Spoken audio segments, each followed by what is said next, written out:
పెరగడం. వాతావరణం అసలైన అర్థం ఏంటంటే మన భూమి ఉపరితలం మీద ఒక ఎక్కువ కాలం వ్యవధిలో ఉష్ణోగ్రత పెరగడం. ఇది ఎలా జరుగుతుంది అంటే carbon dioxide, methane, nitrous oxide ఈ వాయువులన్నీ కలిసి భూమి మీద ఒక పొరలాగా ఏర్పడతాయి.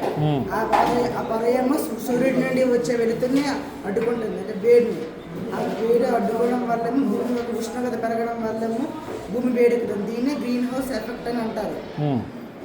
అంటే burning of coal, petrol and diesel. ఇంకా డిఫారెస్టేషన్ అంటే చెట్లు నరకడం ఎక్కువగా. ఇంకా ఏమో ఫ్యాక్టరీస్, ఇంకా వెహికల్స్ నుండి వచ్చే గ్యాసెస్.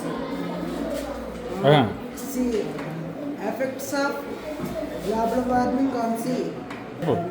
గ్లోబల్ వార్మింగ్ వల్ల మంచుకొండలు కరిగి